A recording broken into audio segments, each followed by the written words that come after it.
আমি দাঁড়িয়ে আছি আমার মৌসুম্বি বাগানে। তো আজকে সাপ নিয়ে কিছু কথা বলবো, তার কারণ বিগত দিনে পশ্চিমবঙ্গ এবং সারা ভারতে প্রচুর পরিমাণে বৃষ্টি হয়েছে এবং আগামী দিনেও বৃষ্টির ভারী আশঙ্কা আছে। তো সাপ নিয়ে আপনারা আতঙ্ক হবেন না বা আতঙ্ক ছড়াবেন না। সাপ প্রকৃতির একটা জিনিস, সে থাকবেই। তো সাপ নিয়ে আপনারা কি করবেন, সাপে যদি মাঠে ঘাটে কামড়ায় কি করবেন আর কি করবেন না, সেটাই তুলে ধরবো আজকের এই ভিডিওতে। আর সাপ ঠিক কোন জায়গাগুলো পছন্দ করে থাকতে, আপনারা সেই জায়গাগুলোতে যখন কাজ করবেন একটু দেখে শুনে কাজ করবেন। আমার পিছনে যে মালটা বাগানটা দেখছেন, তো এখানে বিগত দিনে ৬-৭টা সাপ বেরিয়েছিল এবং এখনও আছে এখানে সাপ। আমি নিজে জানি, দেখেছি সাপ আছে। এবং বিগত দিনে রানাঘাটের আমার কিছু ওদিকের বন্ধু আছে যেখানে র্যাসেল ভাইপার অর্থাৎ চন্দ্রবোড়ার প্রচুর পরিমাণে আবির্ভাব হয়েছে এবং সেখানে তারা কাজ করতে গিয়ে ভয় পাচ্ছে, মাঠে লেবার যাচ্ছে না, এত পরিমাণে সাপের উদ্ভব বেড়েছে। কিছুদিন আগে ঘাটালের ওদিকে শুনেছিলাম একদিনে ১৯২ জনকে সাপে কামড় দিয়েছে। তো সাপ প্রকৃতিতে থাকবে, আমাদের তাকে নিয়েই কাজ করতে হবে। তো সাপ আছে বলে আমরা তো আর কাজকে বন্ধ করতে পারি না, তাকে নিয়েই আমাদের কাজ করতে হবে।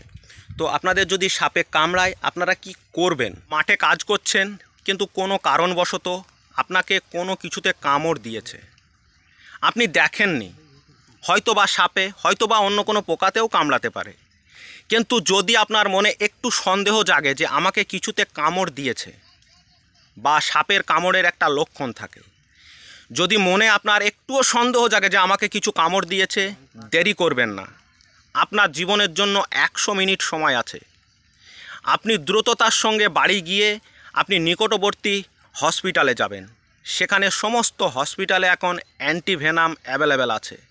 আপনার শরীরে ১০০ মিনিটের মধ্যে যদি অ্যান্টিভেনাম প্রয়োগ করা হয়, আপনি ১০০% বেঁচে যাওয়ার আশঙ্কা থাকবে। তাই আতঙ্কিত হবেন না। তো আপনি কি করবেন? আপনি হয়তো মাঠে কাজ করছেন কিন্তু সেই সময় আপনাকে কোনো সাপে কামড় দিয়েছে, আপনি দেখেছেন। তো আপনি আতঙ্কিত না হয়ে আপনার পার্শ্ববর্তী এলাকাতে যদি কোনো লোক থেকে থাকে তাকে বলবেন যে আমাকে এরকম সাপে কামড়ে দিয়েছে। তো তেনার কর্তব্য হবে আপনার যে স্থানে কামড়েছে সেই স্থানটাকে না নড়িয়ে, অর্থাৎ আপনার পায়ে যদি কামড়ায় তো আপনি স্থির থাকবেন, তাকে বলবেন কোনো ক্রমে বাড়ি পৌঁছে দিতে। এবং সব থেকে যাতায়াতের উত্তম মাধ্যম হচ্ছে মোটর সাইকেল। আপনি মোটর সাইকেলে বসবেন, পিছনে কাউকে ধরতে বলবেন এবং সোজাসুজি আপনার নিকটবর্তী যে হসপিটাল আছে সেখানে চলে যাবেন। সেখানে গিয়ে আপনাকে যদি অ্যান্টিভেনাম দেওয়া হয় তো আপনার কিচ্ছু হবে না, ভয় পাবেন না। তো কোন কোন জায়গাগুলোতে সাপ থাকতে পারে, তারপরে আসছে আপনারা কি করবেন না। তো চলুন সেটা দেখায় একবার, যে ঠিক এই এক্স্যাক্টলি জায়গাগুলোতে সাপ থাকার জন্য একদম তাদের পারফেক্ট জায়গা। আমার এই দেখুন চারিদিকে মৌসম্বির গাছ আছে সব, এই দেখুন। তো এরই মাঝে একটা জায়গা আমি দেখছি, এই দেখুন এই জায়গাটা। তো এখানে কি ছিল, আমার এই চারিদিক দিয়ে আঁক লাগানো ছিল। তো আঁকগুলো যখন আমি তুলে ফেলেছিলাম, তার যে গোড়া অর্থাৎ মোথাটা হয় সেটা এইখানে আমি স্তূপ করে রেখেছিলাম। তো এখনও সেটা কিছুটা দেখা যায়, এই দেখুন এগুলো আঁখের গোড়া। তো সাপ থাকার জন্য এই জায়গাগুলো পারফেক্ট জায়গা, তার কারণ সাপ সব সময় ছায়া ঠান্ডা জায়গা পছন্দ করে। তো এর ভিতরটা ফাঁপা বা আলগা আছে, তার কারণ এটা স্তূপ হয়ে আছে, ভিতরে আঁখের গোড়া ছিল। এই জায়গাগুলোতে একদম পারফেক্ট জায়গা সাপ থাকার জন্য। তো আপনারা এই সব জায়গা, যখন কোনো স্তূপ জঞ্জাল দীর্ঘদিন ধরে আছে, ভিতরটা ফাঁপা আছে, সেই জায়গাগুলো থেকে আপনারা একটু সাবধানে কাজ করবেন, কারণ সেগুলো সাপের জন্য একদম পারফেক্ট পছন্দসই জায়গা।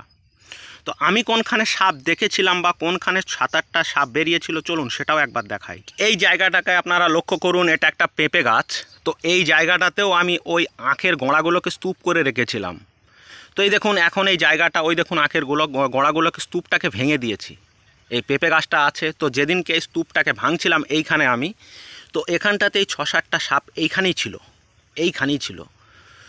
তাই এর থেকে প্রমাণিত যে যেখানে স্তূপ ভিতরে ফাঁপা জায়গা সেখানেই সাপের বসবাসের জন্য একদম উপযুক্ত জায়গা। তাই এই জায়গাগুলো থেকে আপনারা একটু সাবধানে কাজ করবেন।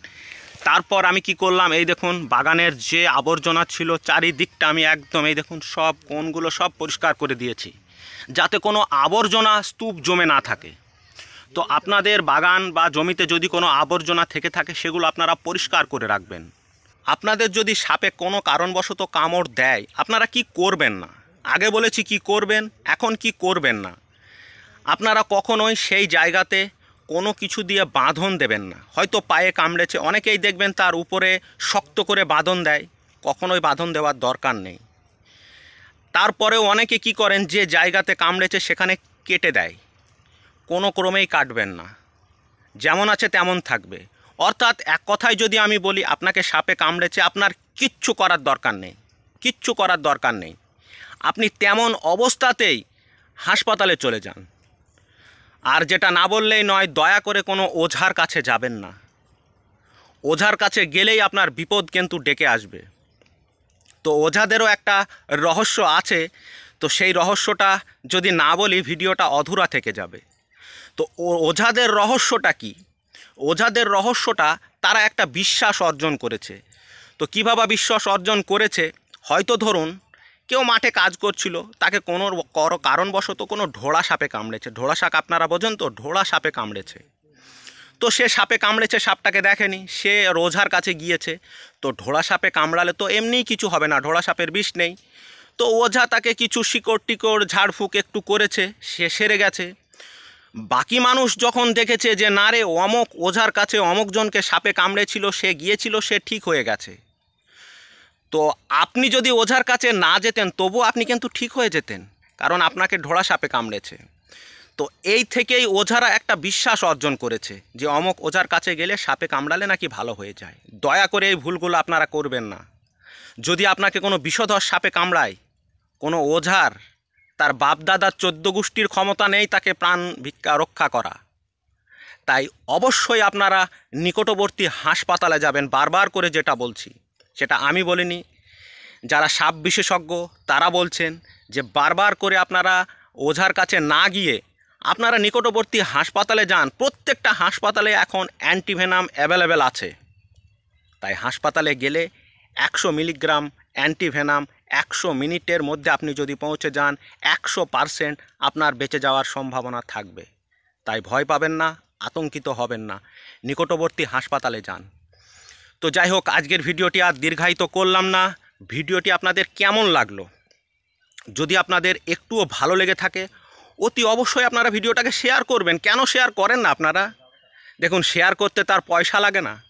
নিচে শেয়ার বাটনে গিয়ে শেয়ার করুন ও আপনাদের বন্ধুবান্ধবদের দেখার একটু সুযোগ করে দিন। তো যাই হোক, আপনারা সুস্থ থাকবেন ও ভালো থাকবেন।